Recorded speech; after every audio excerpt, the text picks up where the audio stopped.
ಎಲ್ಲ ಬಿ.ಎಡ್ ಸ್ಪರ್ಧಾರ್ಥಿಗಳಿಗೂ ನಮ್ಮ ನವ ಚಾನಲ್ಗೆ ಸ್ವಾಗತ. ವೀಕ್ಷಕರೇ, ಇಂದಿನ ವಿಡಿಯೋದಲ್ಲಿ ಇದೀಗ ಬಿ.ಎಡ್ ಸರ್ಕಾರಿ ಕೋಟಾದಲ್ಲಿ ಸೀಟುಗಳ ಹಂಚಿಕೆಯಲ್ಲಿ ಇಂದು ಮೊದಲ ಲಿಸ್ಟನ್ನು ಪ್ರಕಟಗೊಂಡಿದೆ. ಸೊ ಇದರಲ್ಲಿ ಯಾರೆಲ್ಲ ಹೆಸರು ಬಂದಿದೆ, ಯಾರೆಲ್ಲ ಹೆಸರು ಬಂದಿಲ್ಲ, ಅದರ ಜೊತೆಗೆ ಹೆಸರು ಬಂದಿದ್ದು ಸಹ ಕಾಲೇಜ್ ಹಂಚಿಕೆ ಆಗಿಲ್ಲ ಅಂದರೆ ಏನು ಮಾಡಬೇಕು ಎಂಬುದರ ಬಗ್ಗೆ ಇಂದಿನ ವಿಡಿಯೋದಲ್ಲಿ ತಿಳ್ಕೊಳ್ತಾ ಹೋಗೋಣ. ಅದಕ್ಕಿಂತ ಮುಂಚಿತವಾಗಿ ವೀಕ್ಷಕರೇ, ನೀವು ಇದೇ ಮೊದಲ ಬಾರಿಗೆ ನಮ್ಮ ಚಾನಲ್ಗೆ ಭೇಟಿ ಕೊಡ್ತಿದ್ರೆ ದಯವಿಟ್ಟು ನಮ್ಮ ಚಾನಲ್ನ ಸಬ್ಸ್ಕ್ರೈಬ್ ಮಾಡ್ಕೊಳ್ಳಿ, ಹಾಗೆ ಪಕ್ಕದಲ್ಲಿರುವಂಥ ಬೆಲ್ ಐಕಾನ್ ಕ್ಲಿಕ್ ಮಾಡ್ಕೊಳ್ಳಿ ಅಂತ ಹೇಳ್ತಾ, ಇದೀಗ ಇಂದು ಬಿ.ಎಡ್ನ ಮೊದಲ ಸುತ್ತಿನ ಸೀಟು ಹಂಚಿಕೆ ಪಟ್ಟಿಯನ್ನು ಬಿಡುಗಡೆ ಮಾಡಿದ್ದು, ಅದಕ್ಕೆ ಅಭ್ಯರ್ಥಿಗಳಿಗೆ ಕೆಲವೊಂದು ಸೂಚನೆಗಳನ್ನು ನೀಡಲಾಗಿದೆ. ಏನು ಅಂತಂತಂದರೆ 2024-25ನೇ ಸಾಲಿನ ಬಿ.ಎಡ್ ಕೋರ್ಸ್ನ ವ್ಯಾಸಂಗಕ್ಕಾಗಿ ಸರ್ಕಾರಿ ಕೋಟಾದ ಸೀಟುಗಳ ದಾಖಲಾತಿ ಪ್ರಕ್ರಿಯೆಗೆ ಸಂಬಂಧಿಸಿದಂತೆ 1ನೇ ಸುತ್ತಿನ ಸೀಟು ಹಂಚಿಕೆಯ ಪಟ್ಟಿಯನ್ನು ದಿನಾಂಕ 6-12-2024ರಂದು ಇಲಾಖಾ ವೆಬ್ಸೈಟ್ನಲ್ಲಿ ಪ್ರಕಟಿಸಲಾಗಿದೆ. ಸೀಟು ಹಂಚಿಕೆಯಾದ ಅಭ್ಯರ್ಥಿಗಳು ಆನ್ಲೈನ್ನಲ್ಲಿ ಚಲನ್ ಡೌನ್ಲೋಡ್ ಮಾಡಿಕೊಂಡು ನಿಗದಿತ ದಾಖಲಾತಿ ಶುಲ್ಕವನ್ನು SBI ಬ್ಯಾಂಕ್ನಲ್ಲಿ ಪಾವತಿಸಿ ದಿನಾಂಕ 7-12-2024ರಿಂದ 10-12-2024ರೊಳಗೆ ಅಂದರೆ ಈ 4 ದಿನದೊಳಗಡೆ ಚಲನ್ ಪ್ರತಿಯನ್ನು ಸಂಬಂಧಿಸಿದ ನೋಡಲ್ ಕೇಂದ್ರಕ್ಕೆ ಸಲ್ಲಿಸಿ ಪ್ರವೇಶಾತಿ ಪತ್ರವನ್ನು ಸ್ವೀಕರಿಸೋದು. ಹಾಗೂ ದಿನಾಂಕ 13-12-2024ರೊಳಗೆ ಕಾಲೇಜಿಗೆ ದಾಖಲಾತಿ ಪಡೆದುಕೊಳ್ಳೋದು.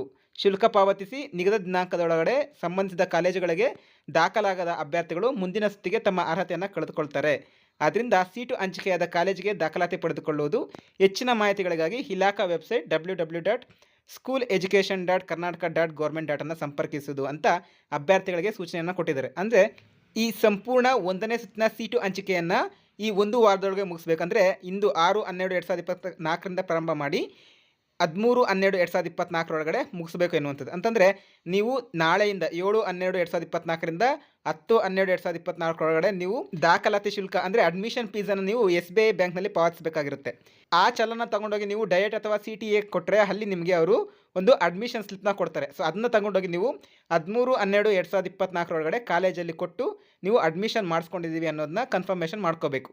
ಸೊ ಇದಿಷ್ಟು ಕೊಟ್ಟಿರುವಂಥ ಸೂಚನೆಗಳು. ಸೊ ಇನ್ ಕೇಸ್ ನೀವೇನಾದರೂ ಅಡ್ಮಿಷನ್ ಆಗಿಲ್ಲ ಅಂತಂದರೆ ನೀವು ನೆಕ್ಸ್ಟ್ ರೌಂಡ್ಗೆ ಅರ್ಹತೆ ಇರಲ್ಲ ಎನ್ನುವಂಥದ್ದು. ಅಂದರೆ ಏನು ಅರ್ಥ ಅಂದರೆ, ಸೊ ಈಗ ನಿಮಗೆ ಯಾವ ಕಾಲೇಜ್ ಅಲಾಟ್ ಆಗಿದೆಯೋ ಆ ಕಾಲೇಜಲ್ಲಿ ನೀವು ದಾಖಲಾಗಬೇಕು ಎನ್ನುವಂಥದ್ದು ಇದು ಸೂಚಿಸುತ್ತೆ.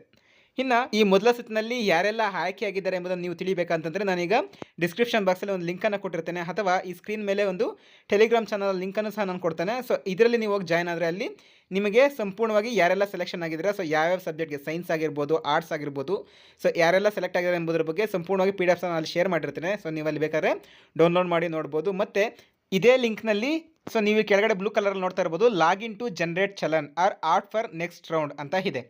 ಸೊ ಅಲ್ಲಿ ನೀವು ಲಾಗಿನ್ ಆಗಿ ನೀವು ಚಲನ ಜನರೇಟ್ ಕೂಡ ಮಾಡ್ಕೋಬೋದು. ಮತ್ತು ನೆಕ್ಸ್ಟ್ ರೌಂಡ್ಗೆ ನೀವು ಸೀಟ್ ಅಲಾಟ್ಮೆಂಟ್, ಸೊ ಈಗ ಯಾರಿಗೆಲ್ಲ ಸೀಟ್ ಅಲಾಟ್ಮೆಂಟ್ ಆಗಿ ಇನ್ನು ಕಾಲೇಜ್ ಅವರು ಕೊಟ್ಟಿಲ್ವೋ, ಸೊ ಅವರು ನೀವು ನೆಕ್ಸ್ಟ್ ರೌಂಡ್ಗೆ ಸೆಲೆಕ್ಟ್ ಆಗ್ಬೋದು. ಸೊ ಅದಕ್ಕೆ ನೀವು ಕಾಲೇಜನ್ನು ಸಹ ನೀವು ಅಲ್ಲಿ ಸೆಲೆಕ್ಟ್ ಮಾಡ್ಕೋಬೋದು. ಮತ್ತು ಈಗ ಯಾರಿಗೆಲ್ಲ ಚಲನ್ ಬೇಕೋ ಅವರು ಸಹ ಇಲ್ಲಿ ಲಾಗಿನ್ ಮೇಲೆ ಕ್ಲಿಕ್ ಮಾಡಿದ ಮೇಲೆ ನಿಮ್ಮ ಒಂದು ಲಾಗಿನ್ ಡೀಟೇಲ್ಸ್ ಕೇಳುತ್ತೆ, ಅಲ್ಲಿ ನೀವು ಲಾಗಿನ್ ಡೀಟೇಲ್ಸ್ ಕೊಟ್ಟು ಚಲನ್ನ ಜನರೇಟ್ ಮಾಡ್ಕೋಬೇಕಾಗಿರುತ್ತೆ. ಸೊ ಚಲನ್ ಜನರೇಟ್ ಮಾಡ್ಕೊಂಡ್ಮೇಲೆ ಏನೆಲ್ಲ ಮಾಡಬೇಕೆಂಬುದು ನಾನು ಈಗಾಗಲೇ ತಿಳಿಸಿದ್ದೇನೆ. ಇನ್ನು ಈ ಲಿಸ್ಟಲ್ಲಿ ಹೆಸರು ಬರೆದವರು ಯಾವುದೇ ರೀತಿಯ ತಲೆ ಕೆಡಿಸ್ಕೋಬೇಕಾಗಿಲ್ಲ. ಏನಕ್ಕೆ ಅಂತಂದರೆ ಮುಂದೆ 2-3 ಲಿಸ್ಟ್ಗಳು ಬರ್ತಾ ಹೋಗ್ತವೆ. ಸೊ ಅದರಲ್ಲಿ ನಿಮ್ಮ ಹೆಸರು ಸಹ ಇರಬಹುದು. ಅದರೊಂದಿಗೆ ಈಗ ಹೆಸರು ಬಂದು ಕಾಲೇಜ್ ಹಂಚಿಕೆ ಆಗಿಲ್ಲ ಅಂತಂದರೆ ನೀವು ನೆಕ್ಸ್ಟು ಮತ್ತೆ ನೀವು ಲಾಗಿನ್ ಆಗಿ ಅಲ್ಲಿ ಆಪ್ಷನ್ ಎಂಟ್ರಿ ಮಾಡಬೇಕಾಗುತ್ತೆ. ಸೊ ಮತ್ತೆ ನೀವು ಹೊಸ ಕಾಲೇಜುಗಳ ಹೆಸರುಗಳನ್ನು ಕೊಡ್ತಾ ಹೋಗಬೇಕಾಗುತ್ತೆ.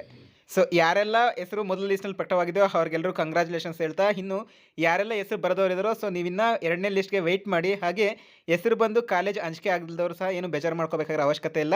ಸೊ ನೀವು ನೆಕ್ಸ್ಟ್ ಆಪ್ಷನ್ ಎಂಟ್ರಿ ಮಾಡಿದಾದ್ಮೇಲೆ ನಿಮಗೆ 2ನೇ ಲಿಸ್ಟಲ್ಲಿ ಕಾಲೇಜ್ ಹಂಚಿಕೆ ಆಗ್ತಾ ಹೋಗುತ್ತೆ ಅಂತ ಹೇಳ್ತಾ ಇಲ್ಲಿಗೆ ಇನ್ನು ವಿಡಿಯೋವನ್ನು ಮುಗಿಸ್ತಾ ಇದ್ದೇನೆ. ಧನ್ಯವಾದಗಳು.